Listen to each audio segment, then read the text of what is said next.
রহমান রহিম নাহমাদুহু ওয়া নুসাল্লি আলা রাসূলিহিল কারীম আম্মা বাদ।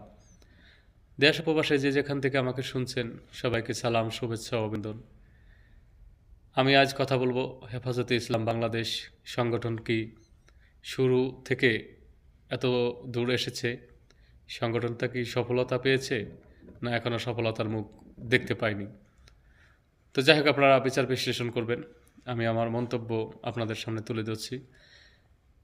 আল্লামা মামুনুল হক সাহেব, উনি একজন নন্দিত মানুষের সন্তান। ওনার বাবার জন্য আমি দোয়া করি, তাকে শ্রদ্ধা করি, ভালোবাসি, তার জন্য জান্নাত কামনা করি। তো উনি একটি মন্তব্য করেছেন, উনি বলেছেন হেফাজতে ইসলাম মানে বাংলাদেশ, বাংলাদেশ মানে হেফাজতে ইসলাম। তো বাংলাদেশ মানে যদি হেফাজতে ইসলাম হয় তাহলে বাংলাদেশে হচ্ছে কি?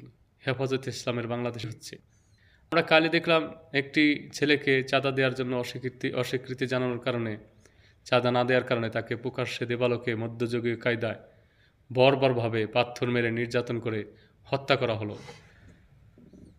আমরা দেখছি অহরহ প্রকাশ্যে চাঁদাবাজি হচ্ছে, সন্ত্রাসী হচ্ছে, মব সৃষ্টি করে সরকারের কাছ থেকে বিভিন্ন ন্যায় অন্যায় দুটোই দাবি আদায় করে নেওয়া হচ্ছে। 10 বছরের কিশোরীকে ধর্ষণ করে মেরে ফেলা হচ্ছে, সুদ অহরহ হচ্ছে, কোনো মেয়ের যৌতুক ছাড়া বিয়ে হচ্ছে না। এটাই কি 30 লক্ষ শহীদের বিনিময়ে যে অর্জিত স্বাধীন বাংলাদেশ? আজ কি শহীদের স্বপ্ন পূরণ হয়েছে? এটাই কি হেফাজত ইসলামের বাংলাদেশ? হেফাজত ইসলামকে এটাই চায়? যদি চেয়ে থাকেন তাহলে তো তারা সফল হয়েছেন, আর যদি তারা না চেয়ে থাকেন তাহলে তারা কি এর দায় এড়াতে পারেন? আমরা কি এড়াতে পারি? রাজনীতিবিদরা কি এড়াতে পারে? কোনো দল বা সংগঠন কি এড়াতে পারে? আমরা কি বাংলাদেশ চাই? আমরা এমন একটি বাংলাদেশ চাই যেখানে আমরা স্বাধীনভাবে চলতে পারবো, নির্ভয়ে আমরা ধর্ম পালন করতে পারবো, ধর্ম বর্ণ নির্বিশেষে সবাই একসাথে মিলেমিশে চলতে পারবো, সবাই সবার জায়গা থেকে যার যার ধর্ম নির্ভয়ে নির্বিঘ্নে ধর্মশালায় গিয়ে পালন করবে, এমন একটা দেশ আমরা চেয়েছি। আজকে আমরা সেই দেশটা পেয়েছি?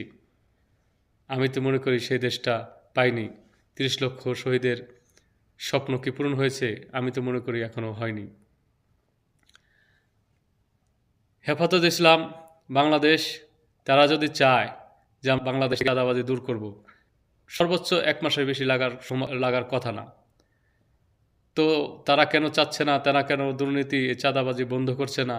আমার আসলে বোঝার বাইরে। যাই হোক, দ্বিতীয় পার্টে আপনাদের কথা বলবো। আসসালামু আলাইকুম, ভালো থাকবেন।